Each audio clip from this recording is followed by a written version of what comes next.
Alors, pour cet exercice, on vous donne un tableau avec la population en millions d'habitants pour chacun des continents en 1900, en 1930, en 1960, en 1990 et en 2000. Ah, c'est pas 2025, c'est 2020.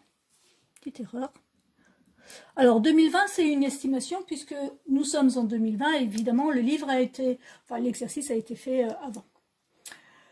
Voilà. Alors, on vous demande de représenter chacune des évolutions de ces continents, de la population de ces continents, sur un graphique, dans un repère cartésien. Alors, hop, comme vous pouvez le constater ici, j'ai déjà préparé en fait le graphique.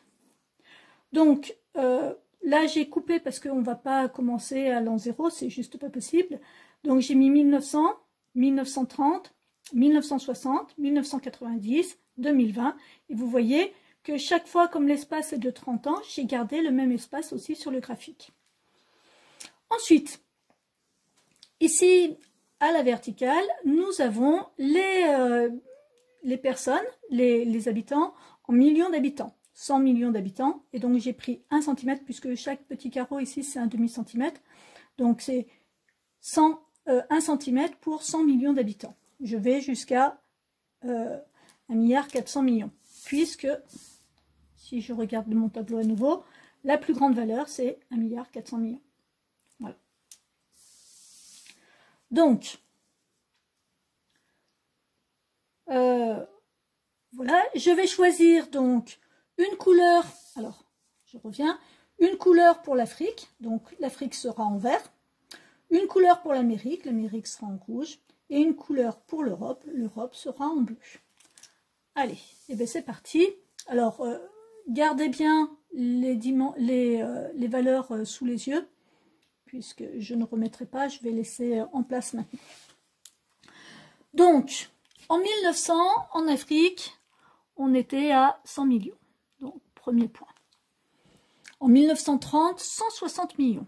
Donc, ici, 160, ça veut dire 1,6. 1,6 cm, puisque j'ai pris 1 cm pour 100 millions.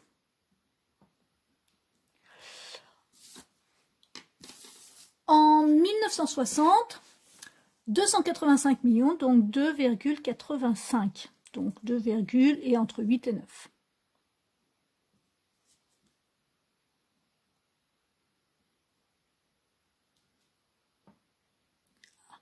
Bon, c'est un petit. Ensuite, en 1990, 630 millions, donc 6,3.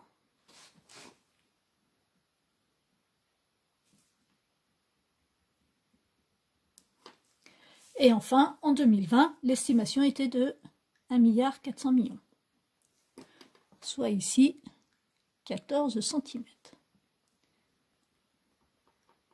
Donc là, on peut constater que la courbe va en augmentant très fortement. Donc là, il faut évidemment la tracer. Alors, on la trace évidemment à main levée, hein. On ne peut pas utiliser la règle puisque c'est une progression continue.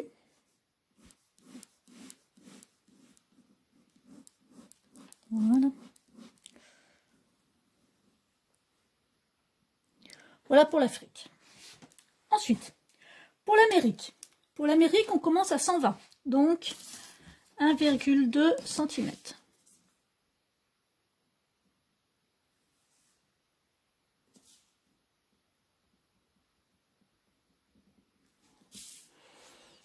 Ensuite, on passe à 160.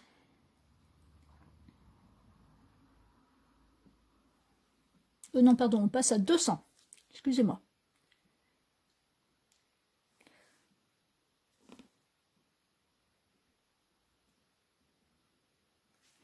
Ensuite, on passe à 290 millions, donc 2,9 cm.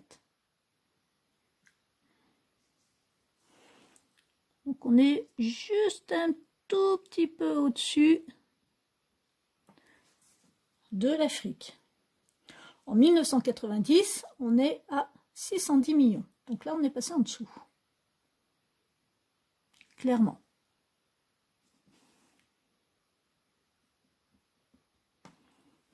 Et en 2020, on est à 1050, c'est-à-dire 10,5 cm. On est largement en dessous. Donc, pareil, même exercice. Il va falloir tracer.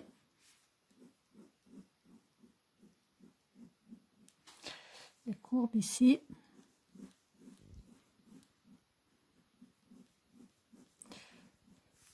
Qui va, elle aussi, en montant, mais qui monte moins, bien sûr, que celle de l'Afrique. Bon, là, après, il faudrait effacer un petit peu à côté, mais bon, voilà. Enfin, pour l'Europe, donc on commence à 420 millions. Donc, il y a eu beaucoup plus de monde, en fait, en Europe. Donc, 4,2 cm.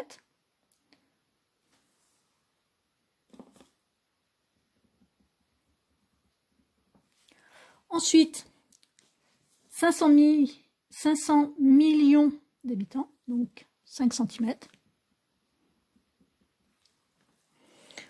Ensuite, 605 millions d'habitants, 6,05, donc entre 6 et 6,1.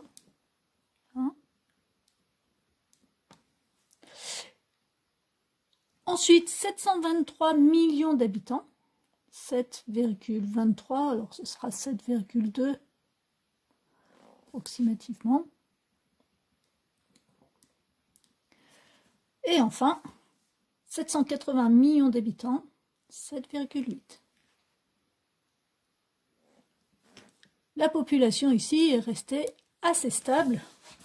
C'est pas tout à fait une droite, mais ça y ressemble. Alors, là, on voit quand même une petite chose importante, c'est j'augmente, mais vous voyez ici, on n'augmente plus aussi vite. On augmente moins vite ici. Comme si on allait faire un palier ici et puis venir stagner, voire ensuite peut-être diminuer. Voilà. Donc ici, en vert, l'Afrique, en rouge, l'Amérique, et en bleu, l'Europe, qui augmente et qui commence à marquer le pas dans son augmentation.